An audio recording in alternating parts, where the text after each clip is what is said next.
서론 부분에 있어서 한 사람을 소개하려고 합니다. 데이그룹 최의승 회장입니다. 이분은 연 매출 5천억이에요. 그리고 큰 계열사 10개를 가지고 있습니다. 그리고 세계적인 자동차 부품 회사입니다. 어려서부터 그의 어머니의 신앙교육을 잘 받았습니다. 어머니가 늘 강조하는 것 세 가지가 있습니다. 첫째, 주일 성수를 잘 지켜라. 그리고 주일 성수는 반드시 본교에서 지켜라. 주일은 그 어떤 것과도 바꾸지 말라. 목숨 걸고 주일 지켜라. 두 번째는 11조의 그 이상을 하나님께 드려라. 11조는 하나님의 거기 때문에 그렇다. 세 번째, 주의 종에게 대적하지 말라. 그리고 절대 순종하라. 어려서부터 어머니의 신앙을 받으며 추운 겨울에도 새벽을 지켰다고 그래요. 그런데 그에게는 세 가지 기도 제목이 있습니다. 첫 번째, 박사학위를 받는 거예요. 두 번째, 사장이 되는 거예요. 어려서 가진 꿈이에요. 그리고 내 생에 꼭 100개의 교회를 세울 수 있게 해주세요 라는 기도가 있어요. 어려서부터 이 기도를 늘 하고 오랜 시간이 지나다 보니까 이거 모르는 사람이 없어요. 그러니까 이 아이의 기도를 그 어른들도 많은 사람들이 조롱하고 비웃었단 말이죠. 근데 마침내 이것이 이루어지기 시작했어요. 25년 만에 1984년에 결국에 박사학위를 받고 대학 교수가 됩니다. 그리고 28년 만에 1987년도, 제가 88년도에 목사 안수 받았는데 87년도에 데이그룹 회장이 됩니다. 그리고 1999년부터 시작해서 2013년까지 100개 교회를 세워요. 100개 교회. 100개 좀 되기 전에 이분 간증을 제가 직접 들은 적도 있거든요. 자, 꿈은 반드시 이루어지고 기도는 반드시 열매 맺는다는 걸 보게 됩니다. 그러나 그에도 어려운 일이 없었던 게 아니에요. 1985년도 폭풍우가 있었고 그 만주에 바닷가에 있는 그 공장의 기계들이 다 물에 잠겨요. 하나도 쓸 수 없는 상황이 되니까 이거 완전히 풍지박산이 된 상황에서 그때 도와준 사람이 누구냐면 김성중이라는 사람인데 그때 1억을 갖다 줬는데 이 사람이 누구냐면 대그룹 회장 김무중 회장님의 바로 아래 동생이었어요. 이게 종잣돈이 돼가지고 또 일어서게 됩니다. 그런데 잘 나가다 또 전기 합선을 해서 공장이 다 불타버렸네요. 이건 제가 그전에 잠깐 소개해드렸지만 그러는 가운데서도 하나님 앞에 충성하고 원망하지 않고 감사하고 신앙생활 잘 그 위기를 신앙 열정을 가지고 잘 극복했어요. 그런데 그 와중에도요. 돈 받으러 왔던 사람들이 1년 더 기다려줄게. 그리고 당신은 충분히 할 수 있습니다. 왜냐하면 이 사람이 어떻게 살았는지를 잘 알기 때문에 우리에게 고난이 있고 어려움이 있을지라도요. 그 어려움은 결코 우리에게 마이너스가 되지 않아요. 오히려 이런 부분이 있었기 때문에 이 대루 회장이 더 하나님 앞에 크게 쓰임받지 않나 그렇게 생각이 돼요.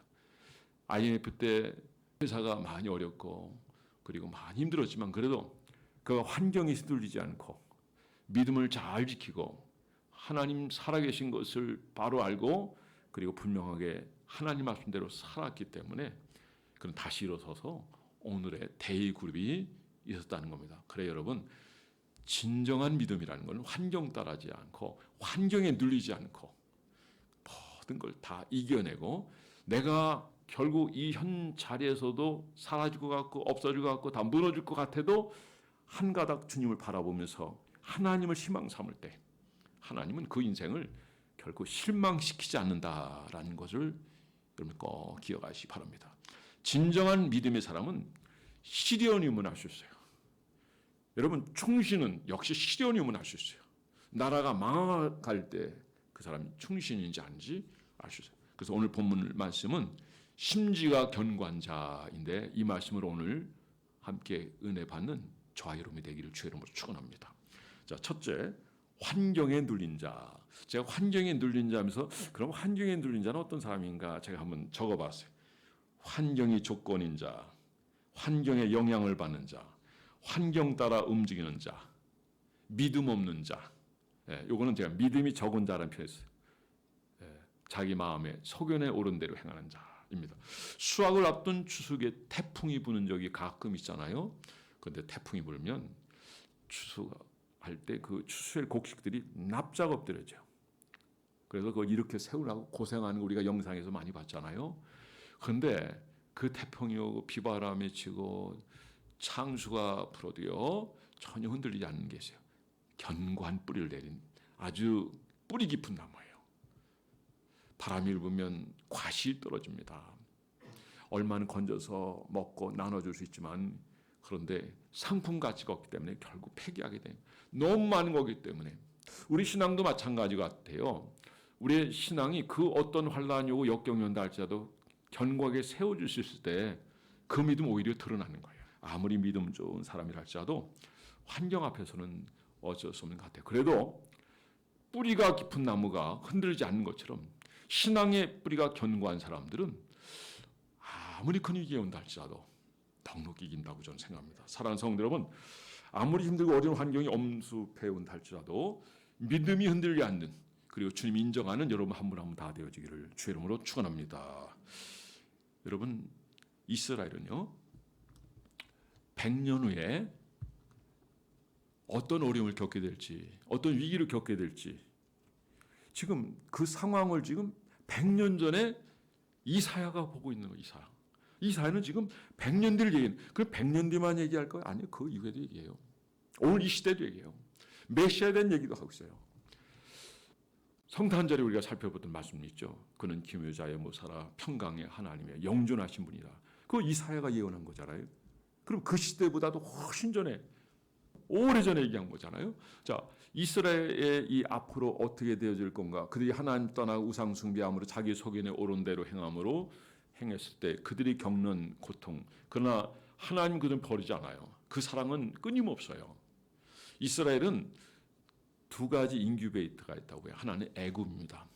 처음에는 양식이 없어서 양식과로 갔다가 뭐 몇 명 안 내려갔죠. 한 70명 정도로 보는 거예요. 그런데 나올 때는 200만 명이 넘어요. 장정만 세워서 60만 명 정도 되니까 어마어마하죠. 인큐베이터예요. 애굽 사람들은 그렇게 번성하는데 좀 약한데 유대인들은요. 아이도 잘 낳고 숫자도 늘고 그러니까 바로 왕이 걱정했잖아요. 그러니까 이세야는 다 죽이라라고 명령하죠. 왜? 이렇게 가다가 나라가 끝장날 것 같으니까. 그들은 이스라엘 나중에는 요셉을 알지 못하는 왕이 세워져서 노예요 종처럼 생각하지 않았어요. 자, 이게 첫 번째 이스라엘 백성들의 인큐베이터라고 하는 거죠. 두 번째 인큐베이터는 바벨론입니다. 이스라엘은 야곱의 12아들로 형성된 나라예요. 하나님이 12지파를 통해서 하나님의 뜻을 이루어놨는데 이 나라 역시 하나님 뜻을 따르기보다는 인간의 소욕에 옳은 대로 행하게 되는 거예요. 다투게 되고 결정적인 거는 솔로몬의 르호보암이 자, 나이가 든 사람들에게 찾아가서 이 백성 어떻게 다스릴까요? 그러니까 백성들 요구를 들어줘서 좀 편하게 해줘라. 사실 솔로몬 왕은 그 왕으로 있는 동안에 토목공사만 했던 분이에요. 그러니까 백성들이 그 노역이 얼마나 힘들었겠어요. 그러니까 백성들이 당신이 이제 왕이 되었는데 이제 과거에 솔로몬 선대왕께서는 우리가 많이 힘들었습니다. 그러니까 좀 우리를 좀 편하게 좀 해줬으면 좋겠습니다. 그리고 순서를 따라 이렇게 했으면 좋겠습니다. 그런 쪽으로 얘기를 해서 그랬더니 그럼 한번 시간을 한번 달라. 그래서 3일간의 시간을 주는데 이제 노인 원로에게 물어봤고 이번엔 젊은 자기 친구에게 자기 친구니 같이 자란 친구들이죠. 뭐 왕이니까 뭐 친구라 해도 뭐 그래도 격식은 갖추겠지만은 그 친구에 물으니까 전갈의 채찍으로 달아 더 심하게 하라. 그러니까 결국 쿠데타가 일어나요. 그래서 여로보암이 북이스라엘 왕이 되고 많은 지파가 거기 따르게 되고 남유다가 이렇게 되는데 결국 하나님께서 아시리아에 서서 북이스라엘을 망하게 해요. 그 망한 이유는 여러 가지. 우상 숭배하고 하나님 잘 섬기지 못하기 때문에 그래요. 결국 백성들이 하나님 없이 살아가니까 악한 길을 걸어가니까 그렇게 되는 거였습니다. 그런데 100년쯤 뒤에 하나님께서 이것을 교훈 삼아서 그들이 바로 깨닫고 바르게 하나님을 경외하고 바르게 살아야 되는데 역시 그들도 북이스라엘에 가는 길을 그대로 그 길을 전철을 밟는 모습을 보고 하나님께서 바벨론은 그 나라가 정복할 수 있는 기회를 주는 거죠. 그리고 유다를 점령해 버려요. 그리고 바벨론이 또 누굴 점령하면 아시아를 또 점령해요. 아시아. 그러니까 아시아가 지금 북이스라엘 다스리고 있었잖아요. 그 통일 왕국이 되는 거예요. 통일 왕국. 여러분 나눠지는 거 하나님이 기뻐하지 않습니다. 하나인 것을 굳게 지키는 여러분들 되기 바랍니다. 교회도 마찬가지. 교회가 각 교회가 있지만 그러나 어떤 일을 할 때 같이 힘을 모아서 열심히 하는 건 정말 아름다워요. 태안 기름지추 사태 때 우리 장로님이 거기 근무했었죠. 우리 최순도 권사님도 거기서 봤는데 거의 교인들이 그거 다 담당했대요. 그런데 통계적으로 보니까 80% 이상이 교인들이 할렐루야 교인들이 그거 다 담당했어요. 왜 이런 일이 가능할까요? 하나님 살아계시기 때문에 하나님 앞에 사는 거예요. 자기 챙기지 않고 최선을 다하는 그 모습은 아름다운 것입니다. 사랑하는 성도 여러분, 여러분들은 어떤 상황 속에서든지 하나님이 기뻐하는 일을 행한 여러분 되기 바랍니다. 어쨌든 이런 인큐베이터가 있었습니다. 그리고 결국에는 고레소라는 사람을 하나님 들었어요. 그는 나의 종이다 하면서 결국 바벨론을 치는 거예요. 그래서 바벨론이 점령되죠. 그리고 결국 그 백성들이 고국 땅으로 들어가게 되고 스룹바벨 성전을 건축하고 그런데 성전 건축에도 많은 무리함이 있었죠. 그들이 그 고생을 했고 하나님 없이 살았다 한 다음에 회개하고 바른 정도의 길을 걸어가야 되는데 그렇지를 못했어요. 여러분 언제든지 여러분 우리에게 오는 사건 하나하나는 우연이 아닙니다. 그 사건을 통해서 여러분 주님을 뵐 수 있는 여러분 되기 바라고 주님이 이 사건을 통해서 내게 뭘 말씀하시니까 들을 수 있는 여러분 되기 바라고 여러분 어려움이 있을 때 곤고함이 있을 때 생각하시기 바랍니다. 형통한 때는 주고하지만 곤고한 때는 하나님을 생각하세요. 그리고 겸허히 나간 여러분 되기 바라고 그리고 하나님을 의지하며 그분의 말씀으로 사는 여러분 되기 바랍니다. 최고의 영성은 말씀대로 사는 거예요. 그 어른을 존경하고 그리고 법도를 따르고 하나님 말씀에 의해서 하나님을 살아가는 인생이 정말 아름다운 인생이 아니겠습니까? 자 이렇게 하나님은 이스라엘 백성들을 그 어려운 가운데서도 앞으로 먼 훗날 100년 뒤에 있을 얘기들을 쭉 하십니다. 그런데 그들이 결국 그때도 오면 여전히 하나님이 참으시고 인내하시는 모습을 볼 수 있어요. 여러분 이왕이면 하나님이 이렇게 우리 사랑하시고 또 이 말씀을 통해서 우리에 대한 기대가 어떤지를 알았다면 어떻게 해야 되겠습니까? 환경이 흔들려야 되겠습니까? 사건에 거기 휘말려 가지고 그대로 믿음 없이 살아가겠습니까? 여러분 하나님 우리를 사랑하고 또 우리를 향한 위대한 계획이 있습니다. 여러분 환경에 휘둘리고 눌리고 믿음 없어서 방황하고 그리고 때로는 소리도 지르고 울기도 하고 하겠지만은 그러나 그래도 주님 바라보고 의지하는 여러분들이기 바랍니다. 베드로가 어땠어요? 주님 십자가 지면 안 됩니다. 결코 그런 일이 없을 겁니다. 했더니 막상 주님이 십자가 되는 상황에서 그는요 부인해요. 아니 나중에 예수님을 저주까지 하네요. 내가 닭 울기 전에 3번 날 근데 그 다음에 닭이 울어요. 그러니까 기가 막힌 거죠. 주님의 말씀이 정확했던 거예요. 왜 베드로가 그런 행동을 취했습니까? 죽음이 두려우니까. 여러분 앞으로 있어지는 일들에서 두려움이 있겠죠? 예, 두려워하지 마세요. 믿음 생활이라는 건 두려워하는 사람이 아닙니다. 여러분 주님을 의지하고 주님 바라본다면 그 모든 걸 이겨낼 수가 있어요. 오늘 여기 보니까 심지가 견고한 자는 평강의 복을 주시겠다고 말씀하셨어요. 이 평강이 도대체 뭡니까? 하나님 우리에게 주시는 최고의 복이 평강이 아닌가? 우리 교회 이름이 평강교회잖아요. 같은 의미예요. 같은 의미. 원래 평강이란 뜻은 에이레네 헬라어로 히브리 샬롬 에이레네 이것이 거저 주신 하나님 호의거든요. 그래서 그 은혜에 감사하는데 에베소 2장 8절 말씀이면 믿음으로 하나님이 우리가 구원 얻게 되었다라고 말씀해요. 그럼 그 위에 삶 뭡니까? 이걸 우리가 어떻게 섬겨느냐 주님의 주신 것들을 어떻게 주께 드려지고 쓰임 받느냐에 따라 이게 여러분 주님 앞에 갈 때 이게 상이 되는 거예요. 멸관이 되는 거예요. 여러분 자리에서 최선을 다하시기 바랍니다. 환경 따라 흔들려가고 환경의 지배를 받고 환경에 눌린 자가 아니라 환경을 딛고 일어서는 여러분 되기를 주의 이름으로 축원합니다. 여러분 독소리가 얼마나 높이 납니까? 그런데 환경을 딛고 그걸 이용해 가지고 높이 오르는 거 아시죠? 모르십니까? 태풍이 오면 다른 새들은 납작 엎드려요. 근데 독수리는 태풍이 불면 그 바람, 그 강한 바람을 이용해 가지고 그냥 하늘 끝까지 올라가는 거예요. 근데 거기는 바람이 없어요. 태풍은 그 아래죠. 그러니까 거기서 좌정하여 내려다보는 거죠. 이건 신앙적으로도 영적으로 대단한 성숙한 모습이에요. 독수리는 새 중에 새예요. 근데 하나님은요, 하나님 백성들을 얘기할 때 독수리 어미가 새를 훈련한 것 같아 그렇게 해요. 그럼 이거 참 보면 재밌어요. 하나님을 우리가 생각할 때 그 거룩하고 또 어미하시고 위대하신 그 창조주 하나님이 어떻게 밈을 어떻게 보면 지저분한 그 새를 얘기하면서 하나님을 비교해서, 그러니까 하나님은 우리가 깨닫는 거라고 한다면 하나님 자기를 그렇게 비하도 시키셔요. 십자가까지 지셨잖아요. 여러분 십자가 질 수 있겠어요?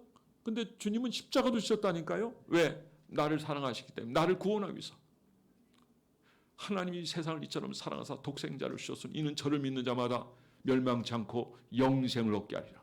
하나님이 인간이 되신 이것이 결국 우리를 구원하기 위한 거예요. 주님은 환경을 다스린 분이에요.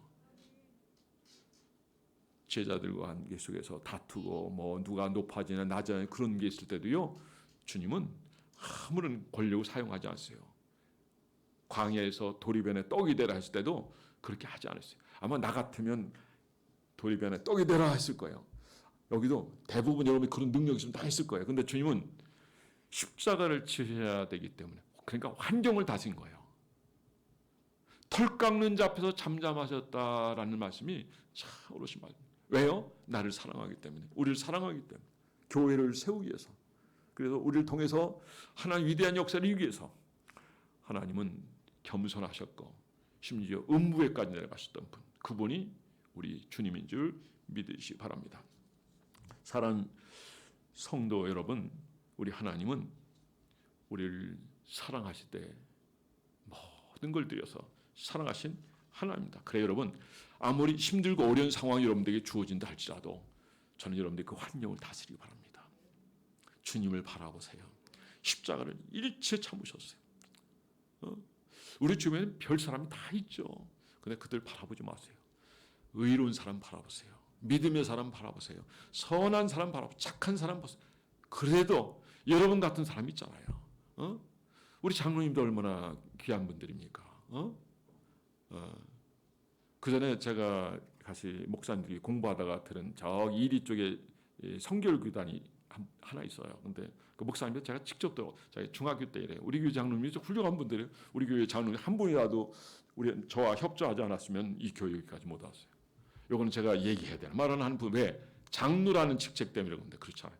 거기 있는 장로님은 담임 목사가 하면 시시꺽 사사건건 다 반대했어요. 하나도. 그 목사님이 새로 부임해가지고 하는데 너무 힘들어가지고 떠날 생각하고 있을 때 그 장로님이 5명쯤 되는 하나하나 죽어나가더래요.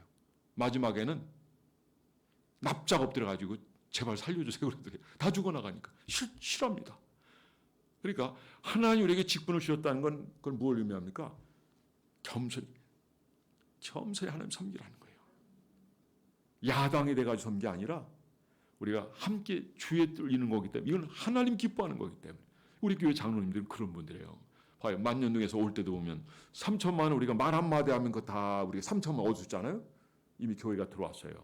그럼 3천만 원 그 교회를 내보내야 되거든. 그 교회가 못 들어오는 거예요. 먼저 교회 안 팔니까 못 들어오고. 그러니까 저기 그 강변 아파트에 있는 그 교회가, 사랑 가득한 교회가 우리 교회 사겠다는 거예요. 6억에 사겠다 그러더라고. 근데 교회가 있게 하려면 5억 7천에 팔아야 돼요. 그냥 5억 7천에 팔고 나왔어요.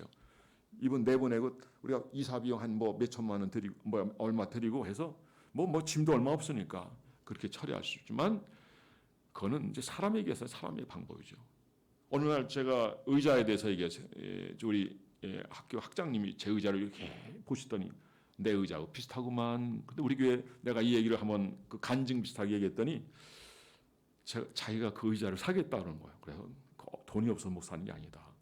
거기서도 우리가 사서 쓸 수 있지만 적어도 몇십 년 된 거죠. 더 쓸 자리가 있지 않겠느냐. 더 쓸 자리가 있게 하냐. 그래서 사지 않은, 돈이 없으면 못 사는 게 아니에요. 다른 데 쓸 때 더 귀하게 쓸 수 있다면 더 귀하잖아요. 이를테면 교회가 어려운 교회들이 식사도 제대로 못하고 그 전기세도 못 나고 교회 세도 못 내서 교회가 문 닫는 교회들이 많은데 지금 IMF 터지고요. 지금 이 상황이 얼마나 어려운지 여기 가까이 있는 교회가 1000명 모이는 게 100명 이하로 모인대요. 광주에 있는 한 교회는 5,000명, 6,000명 모이는 교회가 지금 1,000명 이내로 모인대요. 왜 이런 현상이 나타났을까요? 죽을까 봐. 이 코로나 때문에 그런 거거든요. 코로나 때문에. 그러니까 예배를 못 드리는 거예요. 왜? 그 언론 방송만 보고. 근데 최근에 재판 과정에서 다 이제 밝혀졌죠. 밝혀졌지만 방송을 안 내보내요. 방송을 안 내보내. 그 문제 좀 깨어있는 분들은 알죠. 재판 과정 속에서 정부가 소송하는 과정에서 그래 너희들이 그렇게 방송에 그렇게 많이 교회가 마치 코로나 온상처럼 그렇게 계속 연일 했던 말 또 하고 그랬는데 그래 몇 프로냐 법정에서 물어봤더니 관계자 불렀죠. 1.8%예요. 그것도 교회 다니는 사람 다 집어넣어가지고 1.8%예요. 이거는 설교 석상에서 제가 얘기할 건 아니겠지만은 박지원 씨가 언론사에 있는 사람들 상당히 많은 수를 북한에 한번 데려갔다 왔어요. 그 이후부터 이 언론사에 있는 사람들이 그 언론 보도를 제대로 안 하는 거예요. 그 이후부터요. 뭐 여러 가지 생각이 들지만 어쨌든 언론에 종사하는 분들은 정확히 보도해야 돼요. 내게 손해가 본다 해도 정확히 그래야 앞으로 미래가 있는 거예요. 이걸 교회가 되고 목사이기 때문에 얘기하죠. 저는 정치에 관심 없어요. 그건 그들에게 맡기고 저는 그 일을 절대 할 일도 없어요. 노회장도 또 하라 해서 제가 안 했어요. 그 전에 또 하라 해서 얘기했더니 아내가 그러려면 집에 들어오지 말라고 그러더라고요. 교회 신경을 못 써요. 그거 하다 보면. 계속 풀려나가고. 이번에도 뭐 서울 다녀온 거를 한 2번 다녀왔다 보면 돼요. 지난주에도 2-3번 다녀왔어요. 정신없어요. 또 학교 가니까지 맞다 보니까. 심야 기도회는 즉석 설교했어요. 그래도 좀 그 은혜 받았다는 분들께서 참 감사하게 생각하는데 이럴 때 협력자에서 저의 오른팔 왼팔에 대고 차량 운행도 해주고 그리고 여러분들이 함께 주의를 동역한다고 한다면 하나님의 역사는 여러분 위대하게 이룰 수 있는 줄 믿으시기 바랍니다. 여러분 당시에 이 코로나 팬데믹 때 목사님들이 이 언론에 그냥 넘어가요. 그래가지고 예예예. 그래서 심지어는 교회가 사과를 하고요. 그냥 별일이다. 식당에서는 그냥 교인들은 받지 않습니다. 이제 시간이 지나고 보니까 어떻게 했어요? 다 거짓말이었잖아요. 누굴 뭐라고 하기 이전에 우리가 예배를 지켜야 돼요. 이런 소문과 잘못된 것에 우리가 눌려서 예배가 무너지고 이럴 때 그래도 깨어 있어서 내가 모본을 보이고 또 주의 종은 깨어 있어야 돼요. 교회 중 하나가 죽어버리 이런데 거짓에 휩쓸려 버리면 교인들이 다 죽어버린다니까. 근데 교회 잘못 나온 사람들이 어떻게 됩니까? 정말 잘못된 경우가 많아요. 심지어 이단에도 빠져요. 이제는 영상을 쇼핑하고 있어요. 여러분이 정말 대면 예배를 드릴 수 없는 상황이 될 때는 비대면 좋아요. 그렇게 하십시오. 그러나 대면 예배를 드릴 수 있음에도 불구하고 영상 예배를 강조하고 그걸 계속 즐긴다고 한다면 여러분 신앙 다 무너집니다. 그리고 사람들이 생각할 때는 그런 생각을 할 거예요. 나는 영상 예배면 돼. 채널이 많아졌어요. 우리 교인들은 제가 유명한 목사 얘기는 모르더라고. 나만 아는 거예요. 나만. 뭐 그게 좋은 건지 안 좋은 건지는 잘 모르겠습니다. 어쨌든 신앙생활은 자기 교회에서 충성하는 겁니다. 이익을 남기는 거예요. 여러분 환경을 다스리고 그리고 주님 앞에서 멋지게 쓰임받는 여러분 되기를 주의 이름으로 축원합니다. 두 번째는 환경을 딛고 일어서는 자예요. 환경을 딛고 일어선 자가 참 믿음인 사람입니다. 사는 성도 여러분, 막달라 마리아를 보세요. 귀신 들려가지고 그 인생이 처참하게 되었을 때 주님이 귀신을 쫓아내고 이제 구원 얻은 백성으로 살아갑니다. 근데 부자에 있어서 장사되고 또 니고데모에 있어서 장사가 되어진 이후에 아무도 그 무덤 곁에 가지 않았는데 이 여인은 목숨 걸고 하는 거예요. 누가 죽였어요? 정부에서 죽인 거예요. 물론 백성들도 동조한 사람이 많았어요. 그분은 우리의 죄를 담당하시는 거예요. 그러나 이 상황이 이렇게 벌어졌을 때 아무도 나타나지 못했어요. 제자들조차도 다 가까이 하지 못했어요. 그런데 한 여인 막달라 마리아는 죽음을 무릅쓰고 그 새벽에 그 미명의 시간에 예수님 무덤을 찾았다가 이 여인이 주님을 만났어요. 할렐루야. 그러니까 이 여인은 자기를 그렇게 만들어준 곳에 대해서 너무 고마운 거죠. 너무 감사한 거죠. 얼마나 대단한 여인입니까? 이 여인은 환경을 완전히 극복한 여인, 죽음을 극복한 여인, 믿음으로 자기가 누군가를 보여줘서 주님 어떤 말씀을 하신다 할지라도 나는 주님께 기쁨이 되고 영광이 되겠습니다. 주님이 먼저 부활하신다, 만나 주셨다는 것이 과연 그렇게 대단한 건가? 그렇게 생각할지 모르지만 근데 그분은 예수님이에요. 그분이 이 땅에 오시고 고난당하시고 죽으시고 제3에 부활하신 이후에 많은 사람이 있지만 근데 이 여인을 왜 만나 주셨을까요? 이 여인이 주님에게 있어서 최고의 기쁨이 되고 최고의 영광이 되기 때문에 그래요. 자, 여름철에 너무 덥잖아요. 시원한 콜라라든가 사이다 탁 마시면 너무 좋잖아요. 그렇죠? 아니 그 이상으로 주님께 기쁨이 된 것 같아요. 그러니까 부활해서 다른 사람이 보이지 않냐고 이 여인에게 보인 거예요. 이 막달라 마리아는 우리가 연구를 좀 많이 해야 될 그런 사람입니다. 우리가 예배 한 번 드린 거로 만족하면 안 됩니다. 우리가 기도 잠깐 시간 얼마 내서 기도했다고 다 되는 게 아닙니다. 삶 속에서 우리는 주님을 깊이 경험하고 긴밀한 교제했어요. 삶 속에서 내 사정을 주님께 아뢰고 주님의 지도를 받고 주님 어떻게 해야 됩니까? 그래 나는 네가 이렇게 하고. 근데 보세요. 유튜브 간증을 보세요. 응답이 너무 많아요. 아니 심지어 우리 김용태 성도에도 하나 응답을 주시는데요.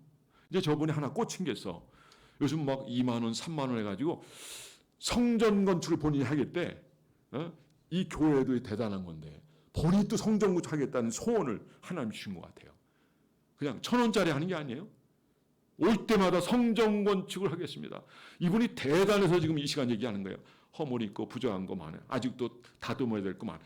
그러나 그 마음, 그 거룩한 마음을 주신 건 누가 주신 거예요? 하나님이 주신 거예요. 막 필이 꽂혔어요. 여러분 하나님의 나라와 그 의를 위해서 최희승 장로님처럼 주님 내 생애 교회를 100개 세우겠습니다. 내가 일하겠습니다. 교회에서 부족한 것이 뭔가 내가 그 일에 충성하겠습니다. 내 생명이 이렇게 여기까지 온 건 주님의 은혜입니다. 내가 무언들 못하겠습니까? 하나님 앞에 내가 무언들 내가 미루겠습니까? 여러분 주님께 달려가는 신앙을 갈 때 그 인생이 그 환경을 딛고 이루는 사람이요. 그 인생을 하나님께서 기억하십니다. 많이 모여야 거기서 하나님 영광 받는 게 아니에요. 나이코 같이 오늘 막달라 마리아 같이 주님께 충성하는 이런 사람, 환경을 다스리는 사람, 죽음을 불사해서라도 주님을 섬기고자 하는 이런 사람이 있을 때 그들이 하나님께 기쁨이 되고 영광이 되는 줄 믿으시기 바랍니다. 그래 여러분 우리도 어떤 환경에 흔들리지 않은 환경을 초월한 믿음의 소유자들이 돼요. 하나님께 영광이 되고 하나님께 즐거움이 되고 사도 바울이 있죠. 내가 너희는 하여 기뻐한다. 너희는 내 면류관이다. 내 자랑이다. 사도 바울도 그랬죠. 로마서 16장을 쓰면 누구의 문화가 그는 나의 어머니다. 누구는 어떻다 쭉 얘기하는데 보니까 목회 사역에 서서 주의 일에 서서 교회에 서서 충성하는 자. 나를 위해서라면 눈이라도 빼줬을 것이다. 이번에 성지순례를 가는데 이주경섭 장로님 가시. 이분은 처음에는 이제 이 생선 장수였었어요.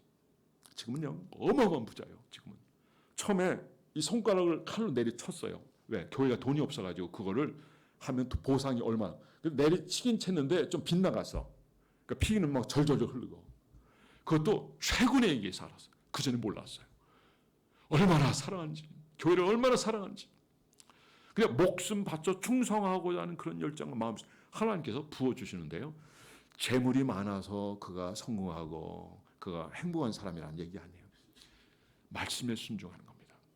우리 장로님들 계시지만 우리 장로도 잘하지만 그분은 정말 하나님 섬기는 사람이에요. 그 자세한 얘기를 하지 않겠습니다. 자칫 잘못하면 여기서도 그럼 나도 이렇게 그래야 된다는 말인가? 그럴 수 있는가? 그거는 여러분 자유롭게 합니다. 나는 그런 건 원치 않아요.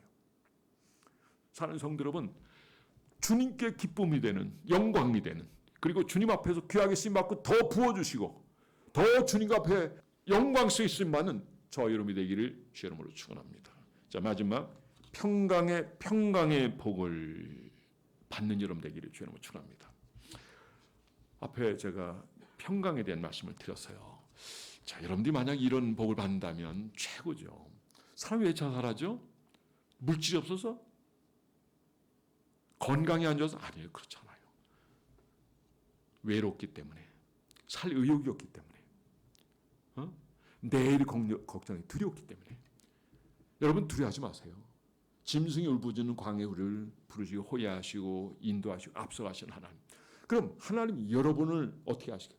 구원받은 하나님 백성으로서 평생 여러분을 지키시고 함께 하시고 인도해 주실 줄 믿습니다. 제가 최근에 장례 설교 중에 한 얘기가 있는데 그게 탈무드에 나오는 얘기거든요. 그거 하면 시간이 좀 많이 가긴 했는데 세 친구가 있어요. 첫째는 너무 긴밀한 친구예요. 이 친구가 가까이 하고 참 재밌게 지내요. 두 번째 친구는 좀 거리가 좀 있어요. 그것도 좀 가까워. 근데 세 번째 친구는 쳐다보지도 않아요. 그 친구는 자꾸 요구하는 게 많아. 근데 첫째는 뭐냐면 재물이에요. 두 번째는 가족이에요. 그리고 친지, 자식이에요. 세 번째는 예수님이에요. 자, 첫 번째 재물은 왕궁에서 부르는 거예요. 재판하겠다는 거죠. 너 죄가 있으면 죽이겠다는 거예요. 거기 같이 가자 두려우니까 하니까 못 가겠다. 근데 두 번째 친구, 가족이 자녀 이런 데 가는데 왕궁까지만 가겠다. 그 안에 못 들어요. 세 번째는 예수님이에요. 어디까지 가겠다? 끝까지 가겠다. 내가 너와 함께 하겠다. 영원토록 함께 하겠다. 영원토록. 근데 이건 뭐냐면 앞으로 우리가 심판반 현장이에요. 이게 탈무드에 나온 얘기예요. 우리 주님은 영원히 여러분과 함께 하시는 하나님. 평강이라는 거는 무슨 여건 조건이 갖춰져 있는 게 아니라 그렇지 않음에도 불구하고 하나님의 이 평안함과 안정됨과 그 은혜를 누리는 겁니다. 이 은혜와 복을 누리는 저와 여러분이 되기를 주의 이름으로 축원합니다. 그러니까 주님은 환경에 눌리지 않고 환경을 딛고 일어서는 심지가 견고한 사람이에요. 믿음을 지키고 여전히 변함없이 하나님 섬기고 교회를 섬기고 그리고 주의 이름과 함께하고 하는 이런 분들에게 이 평강을 주신 이거는 세상의 그 어떤 화려한 죄물 그 영의 그 어떤 것보다 바꿀 수 없는 것은 이게 맛본 사람은 바꿀 수 없어요. 할렐루야. 금년 한 해 여러분들이 심지가 견고하여 마치 독수리가 위에서 내려다보면서 저 안에 저렇게 복잡한데 여기는 이렇게 편안하네. 근데 환경을 딛고 높이 하늘 끝에까지 올라와서 보는 거예요. 새 중에 새입니다. 여러분 신앙도 이렇게 잘 자라서 평강의 복을 누리는 저와 여러분이 되기를 주의 이름으로 축원합니다. 기도하겠습니다. 모두 자리에서 일어나시겠습니다. 시간은 같지만 우리 임명됐잖아요. 자, 이 시간 우리 하나님 잠깐 기도합니다. 하나님, 심지가 흔들리지 않는 저들 되겠어요. 제가 오늘 말씀을 이렇게 적어봤어요. 여기 한번 쳐다보세요. 이렇게 분해를 해봤어요. 그래서 심지가 견고한 자 하면서 보니까 이게 보충해야 하는 것만큼 이렇게 보기만 해 또 보면 또 보고 또 보면 너무 은혜로운 거야. 주님이 그러한 분이에요. 구원을 그렇게 하시는 분이고 보면 여러분 한번 묵상을 한번 해보세요. 자, 고개 숙이시기 바랍니다. 우리가 심지가 견고한 자는 하나님께서 우리 구원을 성곽을 삼으시겠다. 심지가 견고한 자는 평강을 지키시겠다. 심지가 견고한 건 주님을 의지하는 거예요. 여호와를 의지하는 거예요. 영원히 의뢰하는 거예요. 여호와는 영원한 반석이시다. 결국 심지가 견고한 자가 그분을 알고 그분의 복을 누린다는 거죠. 의인의 길은 정직하며 정직하신 주께서 의인의 첩경을 평탄케 하신다고 했지만 5절 6절에 이렇게 나와서 이거는 반대 개념. 높은 데 거하는 자를 낮추시고 소순성을 헐어 땅에 엎으시고 진토에 미치게 하셨도다. 발이 그것을 밟으리니 곧 빈궁한 자의 발과 곤핍한 자의 걸음이로다. 심지가 견고한 자 돼요. 올 한 해 주님의 은혜를 입고 번성을 경험하며 축복을 누리게 하달라고. 그리고 하나님 앞에 이 마지막 짧은 인생 살아갈 때 하나님 앞에 귀하게 세워지고 쓰임받게 해달라고 잠시 기도하겠습니다. 거룩하신 하나님, 오늘 이 시간 심지어 견고한 저들 되게 하여 믿음이 견고하게, 저의 삶이 견고하게 뿌리를 내리게 하여 주시고 온전하게 섬기게 하여 주시고, 그러므로 말미암아 저희가 평강으로 지키시겠다는 이 주님의 약속을 저들이 다시 한번 강하게 받으며 이렇게 하시는 이유는 주를 의뢰함이 강함이 다하였습니다. 하나님, 너희가 여호와를 영원히 의뢰하였습니다. 하나님은 영원한 반석이다 하셨습니다. 하나님과 하시옵소서.